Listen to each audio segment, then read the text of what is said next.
Today we're making a delicious smoothie, very fresh for the summer and especially made for people who has trouble with blood pressure. It is full of ingredients that will help you to improve blood pressure, but you can have it if you are feeling bloating or you just need a shot of energy or get well nourished. This helps everyone.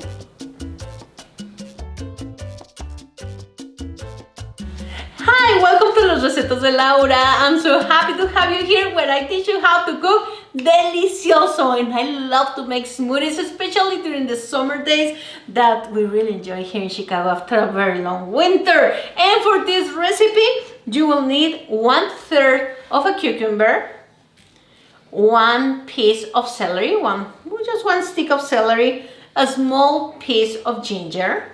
We're gonna have also a slice of pineapple, 5 strawberries, 1 spoon of flaxseed, 1 cup or a bunch of spinach, half a lemon or half a lime, and 1.5 cups of water.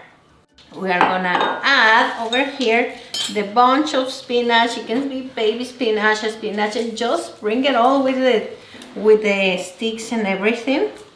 I'm gonna add 1 slice of pineapple. And this is perfect for people with diabetes. It also helps you to improve your sugar levels as long as you can control it with other stuff. Remember, there is no magic bullet for high pressure problems.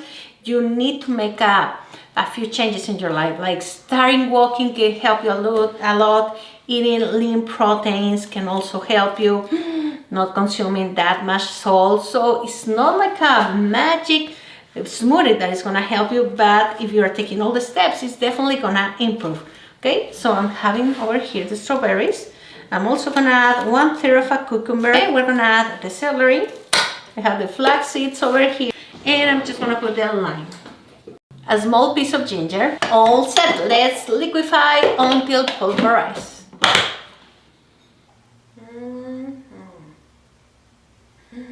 So sweet and fresh. Perfect as a natural diuretic. Perfect to help you improve that high blood pressure. Delicious. Have it with an empty stomach during the morning and wait about 20 minutes to have breakfast. I hope you enjoy it, and I see you next week. Remember that I have new recipes every week here at Las Recetas de Laura. Adiós amigos, mi casa es su casa.